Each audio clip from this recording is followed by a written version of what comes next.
Hello guys, आज मैं explain करने वाली हूँ मैरी माय हस्बैंड का एपिसोड नंबर 7। अगर आपने इससे पिछले एपिसोड नहीं देखे हैं तो प्लेलिस्ट का लिंक आपको डिस्क्रिप्शन में मिल जाएगा।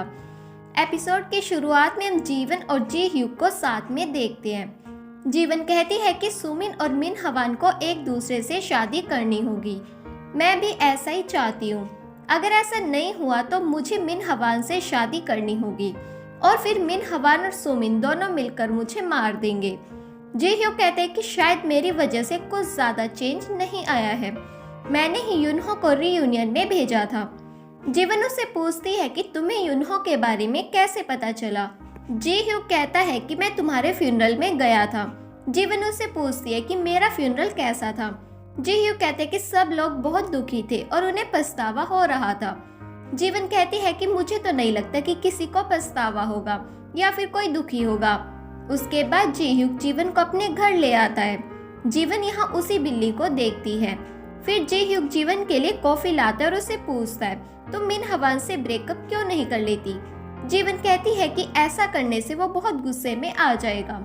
उसने 10 साल बाद मुझे मार दिया था तो वो अब भी मुझे मार सकता है। जी ह्यूग कहता है कि तुम्हें यहाँ से भाग जाना चाहिए। जीवन कहती है कि मैंने भी ऐसा ही सोचा था, लेकिन उसके लिए पैसे होने चाहिए और मेरे पास इतने पैसे नहीं हैं। जी ह्यू कहते हैं कि मैं तुम्हारी मदद करूंगा, लेकिन जीवन कहती है कि मैं भी यहाँ से कहीं नहीं भागूंगी। उसके बाद जी ह्यू 2023 का सीन याद करता है। जब वो फ्यूनरल से बाहर आता है तो बाहर बहुत तेज बारिश लगी हुई थी। जब जी ह्यू अपनी गाड़ी में बैठता है तो उसकी गाड़ी स्टार्ट ही नहीं होती, इसलिए वो टैक्सी में बैठ जाता है और इसका ड्राइवर और कोई नहीं बल्कि जीवन का डैड कैंगह्यून है। कैंगह्यून कहता है कि तुम्हें देखकर लगता है कि तुमने कोई कीमती चीज खो दी है। जी ह्यू कहता है कि मेरे पास पहले इतने मौके थे पर मैंने कुछ नहीं किया और अब मुझे इस बात का पछतावा हो रहा है।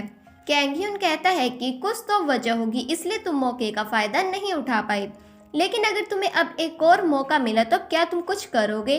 जी ह्यू कहता है कि कोई फायदा नहीं है, मुझे मौका नहीं मिलेगा। कैंगह्यून कहता है कि फिर भी एक बार के लिए मान लो, अगर तुम्हें मौका मिल जाए तो। जी ह्यू कहता है कि तो मैं उसे प्रोटेक्ट करूंगा और इस बार मैं उस मौके को वेस्ट नहीं जाने दूंगा।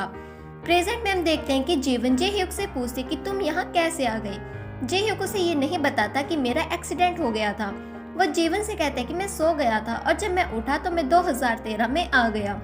अगले सीन में हम जूरन को देखते हैं। वो फोन पर अपने पति से बात कर रही थी। उसका पति कहता है कि इतने बजे मेरा इंटरव्यू होने वाला है। जूरन कहती है कि तुम झूठ क्यों बोल रहे हो, इस टाइम कौन सी कंपनी इंटरव्यू लेती है। फिर जूरन अपनी बेटी की आवाज सुनते तो अपने पति से पूछे कि तुम इसे डे केयर में नहीं लेकर गए, लेकिन उसका पति कॉल कट कर देता है। तभी जूरन यहाँ पर सियोकजून को देखती और एक फ्लैशबैक सीन याद करती है जब सियोकजून ने जूरन से कहा था कि मुझे तुम जैसे लोगों से नफरत है। अगले सीन में हम जी ह्यूग को देखते जो कि सोया हुआ था। तभी उसे एक कॉल आती है। जी ह्यूग बहुत ही गुस्से में ऑफिस आ जाता है। सियोकजून यहाँ पर स्ट्रेटेजिक प्लानिंग का हेड होता है। थोड़ी देर बाद जी ह्यूग उसके पास आता है और ये दोनों बात कर रहे थे। फिर सियोकजून एक डॉक्यूमेंट देखते हैं जो कि जीवन का था। वो जी ह्यूग से पूछता है कि आजकल तुम दोनों साथ में घर जाते हो। जी ह्यूग कहते हैं कि क्या तुम मेरा पीछा कर रहे हो। सियोकजून कहते हैं कि ऐसा नहीं है, जब जरूरत हो मैं सिर्फ तब ऐसा करता हूँ। फिर सियोकजून कहता है कि जब तक पता नहीं चल जाता कि क्या हुआ था तुम ये प्रोजेक्ट जीवन को नहीं दे सकते, तुम्हें ये जूरन को देना होगा। जी ह्यू को भी इसकी बात माननी पड़ती है और बाद में वो सभी से कह रहा था कि जो फूड किट वाला प्रपोजल था वो आज से जूरन का होगा और जीवन, सुमिन और मिन हवान साथ में उसकी हेल्प करेंगे। फिर जी ह्यू यहाँ से चला जाता है। अगले सीन में हम योन को इन सबके साथ देखते हैं। योन कहती है कि एक प्रोजेक्ट में 3 मैनेजर, अब मेरा क्या होगा, शायद अब मुझे बाहर निकाल दिया जाएगा। जूरन कहते हैं कि इसके पीछे जरूर कोई रीजन होगा, इसलिए जी ह्यूग ने ऐसा किया। अगले सीन में मिन हवान और सुमिन को साथ में देखते हैं। मिन हवान कहते हैं कि तुम्हारे पास ये अच्छा मौका है, तुम्हें योन से आगे निकल जाना चाहिए। फिर से शिफ्ट होता है और हम जी ह्यूग को देखते वो एक जगह पर आया हुआ था और खुद को कोस रहा था क्योंकि जो होना चाहिए था वो नहीं हुआ। ये प्रोजेक्ट जीवन को नहीं मिला। उसके बाद जी ह्यूग एक रेस्टोरेंट में आता है। यहीं पर युनहो भी होता है। वो जी ह्यूग से पूछते कि क्या तुम यहाँ मुझसे मिलने आए हो। जी ह्यूग से पूछता है क्या तुम डायनामाइट के बारे में जानते हो या फिर स्प्रिंग डे के बारे में। युनहो कहता है कि मैं नहीं जानता। फिर हम देखते हैं कि जी ह्यूक यहाँ बहुत ज़्यादा ड्रिंक कर लेता है। तभी हम यहाँ पर योन को देखते हैं। वो युनहो से कहती है कि ये मेरा भाई है, साथ ही मेरा बॉस भी। युनहो कहता है कि मैंने इसके फ़ोन से कॉल की थी, शायद वो कॉल तुम्हारे पास लग गई होगी। युन कहती है कि तुमने बहुत अच्छा किया। युनहो इसकी आवाज़ पहचान लेता है, क्योंकि जब उसने जीवन को कॉल करके केक के बारे में पूछा था तब जीवन के पास योन भी बैठी हुई थी और वो केक के लिए थैंक्स बोल रही थी। युनहो योन से पूछता है क्या तुम जीवन को जानती हो? तब योन यहाँ रेस्टोरेंट का नाम देखती है और कहती तुम तो वही हो ना। दूसरी तरफ हम जीवन को देखते वो जी ह्यूक को कॉल करते हैं, पर जी ह्यूक कॉल नहीं उठाता। अगले दिन हम जी ह्यूक को देखते जो फायरिंग कर रहा था। उसके बाद जी ह्यूक चेयरमैन हानिल यानी कि अपने दादा के पास जाता है। हानिल यहाँ एक लड़की के बारे में बात करता है जिसका नाम यूरा है और वो कहता है कि यूरा ने ही ह्यूंगिन पर ध्यान दिया, उसने बहुत अच्छा काम किया है। उसी ने मुझे बताया कि तुम्हारे और सियोकजुन के बीच बहस हो गई थी। जी ह्यूक कहता है कि आपके और कितने जासूस हैं, पर हानिल कुछ नहीं बोलता। फिर जी ह्यूक कहता है कि मुझे ऐसा क्यों लग रहा है कि आप ऐसा चाहते हो कि मैं यूरा से शादी कर लूं। हानिल कहता है कि हाँ मैं ऐसा ही चाहता हूँ, तुम्हें उससे शादी करनी ही होगी। वैसे जिसे तुम पसंद करते हो मैं उससे कब मिल सकता हूँ? जी ह्यूक कहता है कि आप ऐसा नहीं कर सकते, क्योंकि जिस तरह आप मुझे खुश देखना चाहते हो उसी तरह मैं भी उसे खुश देखना चाहता हूँ। फिर जी ह्यूक बाहर आकर खुद से कहता है पहले मैं जीवन को नहीं बचा पाया, पर इस बार ऐसा नहीं होगा, मैं उसे प्रोटेक्ट करूंगा, चाहे मैं उसके साथ रहूं या फिर ना रहूं। फिर से शिफ्ट होता है और हम जीवन को देखते हैं, साथ में मिन हवान होता है। कुछ लोग यहाँ शेयर के बारे में बात कर रहे थे जिसका नाम रोइजेंटल है और वो बता रहे थे कि उसकी कीमत बहुत ज्यादा हो गई है। मिन हवान जीवन से कहता है कि क्या तुमने उस शेयर को बेच दिया है, उसकी कीमत बहुत अच्छी हो गई है। फिर जीवन भी अपने कंप्यूटर में देखती है कि सच में रोइजेंटल की कीमत तो आसमान छू रही है। तभी मिन हवान जीवन को इशारा करता है, सुमिन इन्हें देख लेती है। जब जीवन और मिन हवान यहाँ से जाते हैं तो सुमिन जीवन के कंप्यूटर के पास आती है और सोचती है कि जीवन क्या देख रही थी। जब सुमिन उसके कंप्यूटर में देखती है तब उसे पता चलता है कि जीवन ने शेयर खरीदा हुआ है। उसके बाद सुमिन अपने फोन में इस शेयर को देखती है और सोचती है जीवन ने अभी तक इसे बेचा क्यों नहीं, क्या इसकी कीमत और भी ऊपर जाएगी। फिर सुमिन भी एक शेयर खरीद लेती है। वहीं मिन हवान जीवन से बात कर रहा था और कह रहा था कि पिछली बार तुमने मुझे अपना कार्ड दिया था जब मैं और सुमिन खाने के लिए गए थे, वहाँ का खाना बहुत ही अच्छा है, हम आज रात वहाँ पर चलेंगे। मैंने तुम्हें जो पैसे दिए थे रोइजेंटल शेयर खरीदने के लिए, वो पैसे कहाँ पर है? फिर मिन हवान खुद से कहता है कि मुझे सुमिन को इम्प्रेस करना होगा। जीवन मिन हवान की ओर देखकर खुद से कहती है मैं जानती हूँ ये तुम्हारी पैसे निकलवाने की तरकीब है।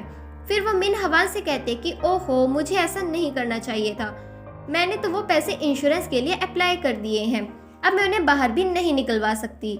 अगर मैंने ऐसा किया तो मुझे आधे पैसे भी नहीं मिलेंगे। मिन हवान चिल्लाता और कहता है क्या तुम पागल हो, तुम ऐसा कैसे कर सकती हो? अगले सीन में हम देखते हैं कि जीवन, मिन हवान और सुमिन साथ में एक पार्क के अंदर आए हुए थे। मिन हवान सुमिन की काफी केयर कर रहा था। फिर ये तीनों यहीं पर लेट जाते हैं। जीवन कहती है कि सुमिन मिडिल स्कूल से ही मेरी दोस्त है और मिन हवान मुझे काम पर मिला था, हमारा रिश्ता बहुत ही अमेजिंग है। सुमिन कहती है कि हम एक फैमिली है। तभी जीवन को युनहो की कॉल आती है। वो जीवन से पूछते कि तुम कहाँ पर हो, मैं तुमसे मिलने के लिए आया हुआ हूँ। फिर जीवन सुमिन और मिन हवान से कहते कि मुझे कुछ काम है, मैं जा रही हूँ। उसके बाद जीवन यहाँ से चली जाती है। फिर मिन हवान सुमिन से कहते कि चलो साइकिल चलाते हैं, पर सुमिन कहते कि मुझे साइकिल चलानी नहीं आती। दूसरी तरफ हम देखते हैं कि जीवन युनहो से मिलने के लिए पहुंच जाती है। युनहो भी जीवन के लिए फूल लाया था। यहीं पर हम जी ह्यूक को भी देखते हैं जो कि इन दोनों को देख रहा था। अगले सीन में हम युनहो को देखते हैं जो अपने रेस्टोरेंट में होता है। युनहो का बॉस इसे कहता है कि आज वो आदमी फिर से आया है और वो आदमी जी ह्यूक होता है। युनहो से कहता है कि तुम रोज रोज यहाँ क्यों आते हो और उस दिन की तरह तुम आज ज्यादा ड्रिंक मत कर लेना। जी ह्यूक कहता है कि आज मैं ऐसा नहीं करूँगा, तुम चिंता मत करो, मैं यहाँ तुम्हारे बारे में जानने आया हूँ। दरअसल जी ह्यूक यहाँ युनहो को परखने आया था कि वो जीवन के लिए सही है भी या नहीं, क्योंकि एट दी एंड जी ह्यूक को तो मरना ही है, इसलिए वो जीवन के साथ लाइफ स्पेंड नहीं कर पाएगा। अगले दिन जी ह्यूक ऑफिस आता और सभी एम्प्लॉय को वर्कशॉप के बारे में बताता है और कहता है कि हम सब वहाँ पर चलेंगे, पर ध्यान रहे किसी को भी चोट ना लगे। उसके बाद जीवन जोरन से कहते हैं कि योन को इस प्रोजेक्ट में हिस्सेदारी भी नहीं मिली, जबकि उसने भी इस प्रोजेक्ट में हेल्प की थी। शायद हम उसे इस वर्कशॉप की तैयारी करने के लिए कह सकते हैं। फिर ये ऐसा ही करते हैं और योन भी इसके लिए मान जाती है। अगले सीन में हम देखते हैं कि ये सब वर्कशॉप में आते हैं। मिन हवान यहाँ स्लीपिंग बैग को देख रहा था और वो इन्हें लेने की फिराक में था। सुमिन कहती है कि मैं तो ऐसी जगह पर सो भी नहीं सकती। यहाँ पर योन आती और कहती है तो ड्रिंक करने से भी ज्यादा मजेदार है, यहाँ पर कितना मजा आएगा। इस वर्कशॉप में गेम जीतने पर अलग अलग फैसिलिटीज भी हैं, जैसे नंबर 1 पर वैन की सारी फैसिलिटीज थी और सुमिन चाहती भी थी कि उसे नंबर 1 मिले। नंबर 5 पर स्लीपिंग बैग से, जिसे नंबर 5 मिलेगा वो पूरा दिन आराम से स्लीपिंग बैग के अंदर सोएगा। फिर गेम स्टार्ट हो जाता है और सब लोग नंबर 1 की तलाश में निकल जाते हैं। सुमिन जीवन को लेकर एक टेंट के पीछे छिप जाती है और योन की बातें सुनने लगती है। योन अपनी टीम से बात कर रही थी कि उन्होंने बहुत अच्छी जगह पर नंबर 1 फ्लैग को छुपाया है। साथ में वो ये भी कह देते हैं कि उन्होंने उस फ्लैग को पानी की झील की ओर छुपाया है। ये सुनकर सुमिन सोचते कि काश इनका बॉस कैंग्यून भी होता तो सुमिन उनकी हेल्प ले सकती थी। फिलहाल तो वो यहाँ पर नहीं है, इसलिए वो मिन हवान की हेल्प लेगी। तब जीवन सोचे कि मिन हवान को नंबर 5 मिल गया था, इसलिए वो पूरा दिन आराम से सोया। वही नंबर 1 सुमिन और कैंग्यून को मिला था। सुमिन को जो चाहिए होता है वो उसे मिल ही जाता है। प्रेजेंट में हम देखते हैं कि सुमिन मिन हवान को ढूंढने निकल जाती है ताकि वो उसकी हेल्प ले सके। वहीं जीवन अकेले निकल जाते हैं नंबर 1 फ्लैग को लेने। वो अपने सामने जी ह्यू को देखती है। जी ह्यू को उससे पूछता है क्या तुम्हें पता है नंबर 1 फ्लैग कहाँ है। जीवन कहते हैं कि हाँ, हमने योन को बात करते हुए सुना था, उन्होंने उस फ्लैग को पानी की झील की ओर छुपाया है। वैसे क्या तुम मेरी हेल्प करोगे। जी ह्यू कहते हैं कि हाँ चलो, पर जीवन कहते हैं कि ऐसे नहीं, मैं जानती हूँ कि तुम मेरी हेल्प करना चाहते हो, पर क्या पता इससे तुम्हारी लाइफ में ही चेंज हो गया, तो इसलिए मुझे खुद ही करना होगा। तुम बस मेरे लिए इतना करो कि तुम मुझसे बात किया करो, तुम मुझसे नफरत मत करना और हमेशा मेरे लिए ऑनेस्ट रहना। दूसरी तरफ हम सुमिन को देखते हैं। वो मिन हवान को देखती है और फिर जोर से चिल्लाती है। मिन हवान भागकर उसके पास आता है और उससे पूछता है क्या हुआ। सुमिन कहती है कि मेरे कांटा लग गया है। मिन हवान कहते हैं कि तुम्हें टेंट में चलना चाहिए और इस पर दवाई लगानी चाहिए, पर सुमिन कहते हैं कि नहीं मैं ठीक हूँ, पर क्या तुम मेरी हेल्प कर सकते हो नंबर 1 फ्लैग को ढूंढने में। मैं जानती हूँ कि वो फ्लैग पानी में है, पर इस चोट की वजह से अब मैं पानी में नहीं जा सकती। अगले सीन में हम जीवन को देखते हैं जो कि पानी के अंदर जाने वाली थी।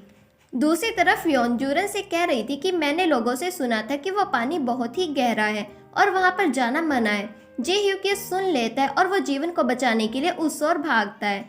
वहीं हम जीवन को देखते हैं जो पानी के अंदर जा रही थी और वो नंबर 1 फ्लैग को भी देख रही थी, पर अचानक जीवन पानी में डूबने लगती है।